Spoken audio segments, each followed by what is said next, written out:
जय श्री कृष्णा। राधे राधे। आज आप लोग सुनेंगे शनिवार व्रत की कथा। एक समय स्वर्ग लोक में सबसे बड़ा कौन, इस प्रश्न पर 9 ग्रहों में वाद विवाद हो गया। विवाद इतना बढ़ा कि परस्पर भयंकर युद्ध की स्थिति बन गई। निर्णय के लिए सभी देवता देवराज इंद्र के पास पहुँचे और बोले, हे देवराज, आपको निर्णय करना होगा कि हम में से सबसे बड़ा कौन है। देवताओं का प्रश्न सुनकर देवराज इंद्र उलझन में पड़ गए। इंद्र बोले, मैं इस प्रश्न का उत्तर देने में असमर्थ हूँ। हम सभी पृथ्वी लोक में उज्जैनी नगरी में राजा विक्रमादित्य के पास चलते हैं। देवराज इंद्र सहित सभी ग्रह देवता उज्जैनी नगरी पहुँचे। महल में पहुंचकर जब देवताओं ने उनसे अपना प्रश्न पूछा तो राजा विक्रमादित्य भी कुछ देर के लिए परेशान हो उठे, क्योंकि सभी देवता अपनी अपनी शक्तियों के कारण महान थे। किसी को भी छोटा या बड़ा कह देने से उनके क्रोध के प्रकोप से भयंकर हानि पहुंच सकती थी। अचानक राजा विक्रमादित्य को एक उपाय सूझा और उन्होंने विभिन्न धातुओं स्वर्ण, रजत, चांदी, कस्सा, तम्मा, सीसा, रंगा, जस्ता, अभ्रक व लोहे के 9 आसन बनवाए। धातुओं के गुणों के अनुसार सभी आसनों को एक दूसरे के पीछे रखवाकर उन्होंने देवताओं को अपने अपने सिंहासन पर बैठने को कहा। देवताओं के बैठने के बाद राजा विक्रमादित्य ने कहा, आपका निर्णय तो स्वयं हो गया। जो सबसे पहले सिंहासन पर विराजमान है वही सबसे बड़ा है। राजा विक्रमादित्य के निर्णय को सुनकर शनि देवता ने सबसे पीछे आसन पर बैठने के कारण अपने को छोटा जानकर क्रोधित होकर कहा, राजा विक्रमादित्य, तुमने मुझे सबसे पीछे बैठाकर मेरा अपमान किया है। तुम मेरी शक्तियों से परिचित नहीं हो। मैं तुम्हारा सर्वनाश कर दूंगा। शनि ने कहा, सूर्य एक राशि पर 1 महीने, चंद्रमा 2.25 दिन, मंगल 1.5 महीने, बुध और शुक्र 1 महीने, बृहस्पति 13 महीने रहते हैं। लेकिन मैं किसी राशि पर 7.5 वर्ष 7.5 तक रहता हूँ। बड़े बड़े देवताओं को मैंने अपने प्रकोप से पीड़ित किया है। राम को 7.5 के कारण ही वन में जाकर रहना पड़ा और रावण को 7.5 के कारण ही युद्ध में मृत्यु का शिकार बनना पड़ा। राजा, अब तू भी मेरे प्रकोप से नहीं बच सकेगा। इसके बाद अन्य ग्रहों के देवता तो प्रसन्नता के साथ चले गए, परंतु शनिदेव बड़े क्रोध के साथ वहां से विदा हुए। राजा विक्रमादित्य पहले की तरह ही न्याय करते रहे। उनके राज्य में सभी स्त्री पुरुष बहुत आनंद से जीवन यापन कर रहे थे। कुछ दिन ऐसे ही बीत गए। उधर शनि देवता अपने अपमान को भूले नहीं थे। विक्रमादित्य से बदला लेने के लिए एक दिन शनि देव ने घोड़े के व्यापारी का रूप धारण किया और बहुत से घोड़ों के साथ उज्जैनी नगरी पहुँचे। राजा विक्रमादित्य ने राज्य में किसी घोड़े के व्यापारी के आने का समाचार सुना तो अपने अश्वपाल को कुछ घोड़े खरीदने के लिए भेजा। घोड़े बहुत कीमती थे।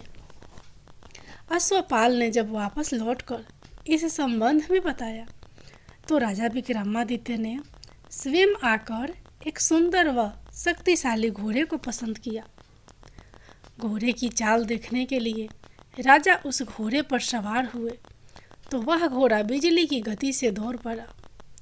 तेजी से दौड़ता घोड़ा राजा को दूर एक जंगल में ले गया और फिर राजा को वहां गिराकर जंगल में कहीं गायब हो गया। राजा अपने नगर को लौटने के लिए जंगल से भटकने लगा। लेकिन उन्हें लौटने का कोई रास्ता नहीं मिला। राजा को भूख प्यास लग गई। बहुत घूमने पर उसे एक चरवाहा मिला। राजा ने उससे पानी मांगा। पानी पीकर राजा ने उस चरवाहे को अपनी अंगूठी दे दी। फिर उससे रास्ता पूछकर वह जंगल से निकलकर पास के नगर में पहुंचा। राजा ने एक सेठ की दुकान पर बैठकर कुछ देर आराम किया। उस सेठ ने राजा से बातचीत की तो राजा ने उसे बताया कि मैं उज्जैनी नगरी से आया हूँ। राजा के कुछ देर दुकान पर बैठने से सेठ जी की बहुत बिक्री हुई। सेठ ने राजा को बहुत भाग्यवान समझा और खुश होकर उसे अपने घर भोजन के लिए ले गया। सेठ के घर में सोने का एक हार खूंटी पर लटका हुआ था। राजा को उस कमरे में छोड़कर सेठ कुछ देर के लिए बाहर गया। तभी एक आश्चर्यजनक घटना घटी। राजा के देखते देखते सोने के उस हार को खूंटी ने निगल गई। सेठ ने कमरे में लौटकर हार को गायब देखा तो चोरी का संदेह राजा पर ही किया, क्योंकि उस कमरे में राजा ही अकेला बैठा था। सेठ ने अपने नौकरों से कहा कि इस परदेसी को रस्सियों से बांधकर नगर के राजा के पास ले चलो। राजा ने विक्रमादित्य से हार के बारे में पूछा तो उसने बताया कि उसके देखते ही देखते खूंटी ने हार को निगल लिया था। इस पर राजा ने क्रोधित होकर चोरी करने के अपराध में विक्रमादित्य के हाथ पांव काटने का आदेश दे दिया। राजा विक्रमादित्य के हाथ पांव काटकर उसे नगर की सड़क पर छोड़ दिया गया। कुछ दिन बाद एक तेली उसे उठाकर अपने घर ले गया और उसे अपने कोल्हू पर बैठा दिया। राजा आवाज देकर बैलों को हाँकता रहता। इस तरह तेली का बैल चलता रहा और राजा को भोजन मिलता रहा। शनि के प्रकोप से 7.5 पूरी होने पर वर्षा ऋतु प्रारंभ हुई। राजा विक्रमादित्य एक रात मेघ मल्हार गा रहा था कि तभी नगर के राजा की लड़की राजकुमारी मोहिनी रथ पर सवार उस तेली के घर के पास से गुजरी। उसने मेघ मल्हार सुना तो उसे बहुत अच्छा लगा और दासी को भेजकर गाने वाले को बुला लाने को कहा। दासी ने लौटकर राजकुमारी को अपंग राजा के बारे में सब कुछ बता दिया।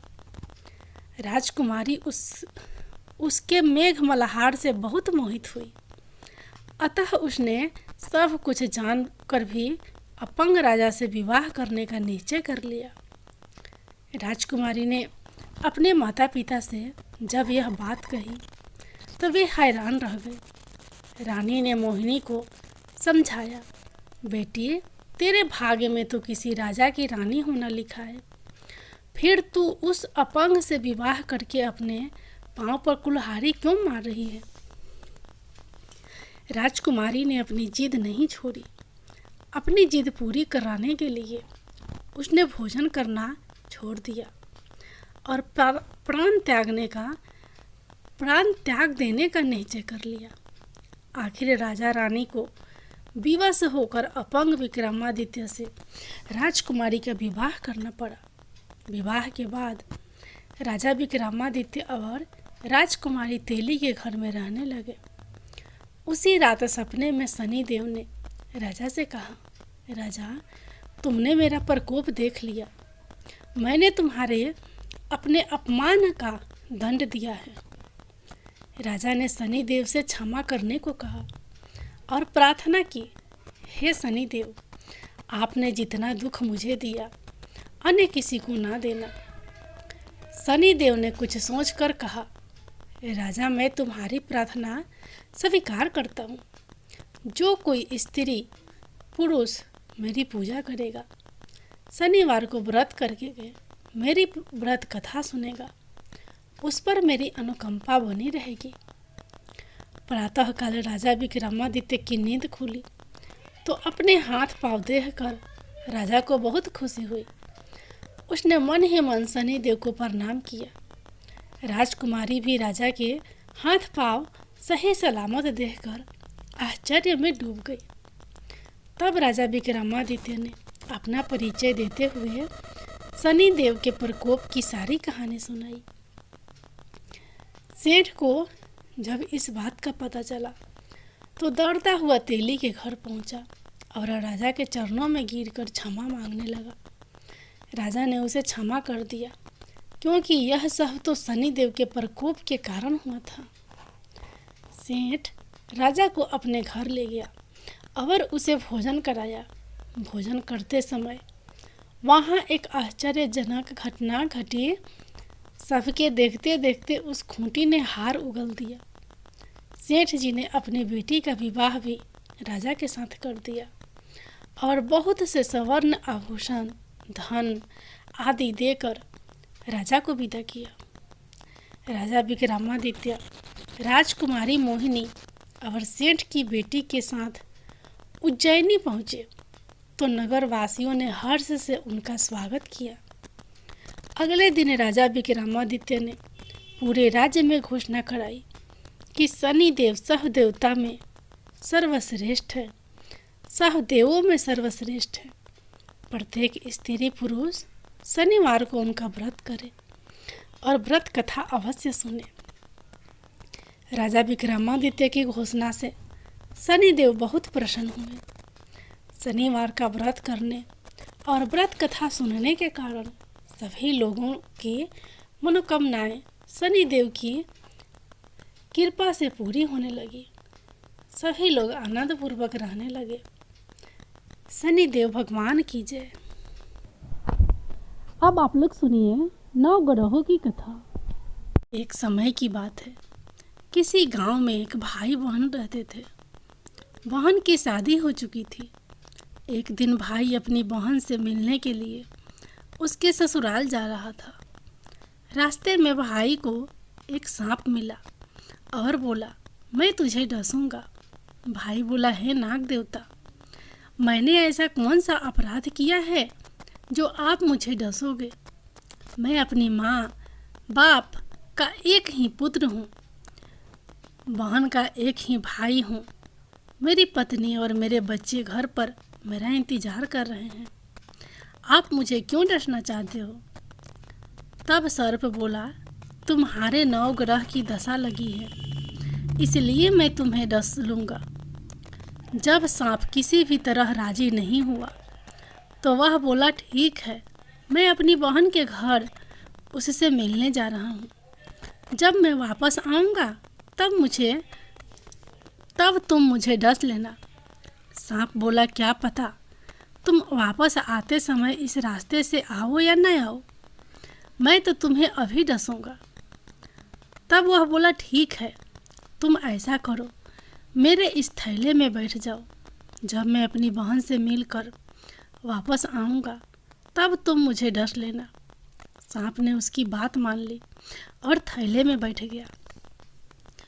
उसने ऊपर से बेलपत्र ढक दिए और अपनी बहन के घर पहुंचा। बहन उस समय 9 ग्रहों की कहानी कह रही थी। उसने भाई को आया हुआ देख लिया। भाई को आया हुआ देख कहा, भाई बैठो, मैं पहले 9 ग्रहों की कहानी कह लूँ, तुम बैठो और मेरी कहानी सुनो। बहन ने कहानी कही, भाई ने कहानी सुनी। जीवों की, जानवर की, हाथी की, घोड़ों की, कुत्ते की, बिल्ली की, भाई की, बहन की, घर के धनी की, बेटी जवाई की, देवरानी जेठानी की, सास ससुर की, संग की, सहेली की। सबके गिरीह शांत हो जाए। गिरीह चले 8 पग, आदमी चले 4 पग। सांप बिच्छू भौरे सब आग में जले। ऐसे भाई को कहानी सुना वो खड़ी हुई और भाई के पास रखे थैले को देखकर बोली, भाई थैले में क्या लाया है? इससे पहले कि भाई कुछ कहता, उसने वह थैला उठाया और अंदर ले गई। थैला खोलकर देखा तो बिलपत्र, केले और संतरे बन गए और सांप एक चमकता हुआ हार बन गया। जब हार पहनकर वह बाहर आई तो बहन के गले में चमकता हार देखकर भाई बोला, बहन, इतना कीमती हार तुम कहाँ से लाई? बहन बोली, भाई, तू ही तो लाया है मेरे लिए। थैले में केले और संतरे के साथ हार भी तो था। भाई हैरान रह गया और बोला, बहन, उसमें हार नहीं बल्कि मेरी मौत का सामान था। और ये कहकर उसने अपनी बहन को सारी बात बताई। और वो लाए तेरे ही 9 ग्रह की कहानी का प्रारंभ है, जो सांप हार बन गया। यह सब तेरे ही भाग्य से हुआ है। तेरे कारण मेरे प्राण बचे हैं। तेरे भाग्य से सांप हार बन गया है। अब ये हार तू ही रख ले। कुछ समय बाद जब भाई चलने लगा तो बहन बोली, भाई, तेरे 9 ग्रह की दशा लगी है। तू घर जाकर भाभी से कहना कि वो 9 ग्रह की कहानी कहे। ऐसा कहकर उसने अपने भाई को विदा किया। वो अपने घर पहुंचा और जाकर अपनी पत्नी से बोला, हमारे 9 ग्रह की दशा लगी है। हम 9 ग्रह की कहानी रोज कहा करेंगे। मैं कहूँगा और तुम सुनना, तुम कहोगी और मैं सुनूंगा। फिर बोला, जाओ 1 लोटा जल भर कर लाओ, साथ में चावल और चीनी के दाने भी ले आओ। उसकी पत्नी सारी सामग्री ले आई। कहानी कही, जीव की जनावत की, हाथी की, घोड़े की, कुत्ते की, बिल्ली की, देवरानी जेठानी की, सास ससुर की, घर के धनी की, बेटी जमाई की, भाई बहन की, सबके 9 ग्रह शांत हो जाइयो। गिरह चले 8 पग, आदमी चले 4 पग, सांप बिच्छू भौरे सब आग में जल जाइयो। 9 ग्रहों को नमस्कार। जैसे 9 ग्रह की दशा भाई की उतरी, वैसे ही इस कहानी को कहते सुनते और हुंकारा भरते सब पर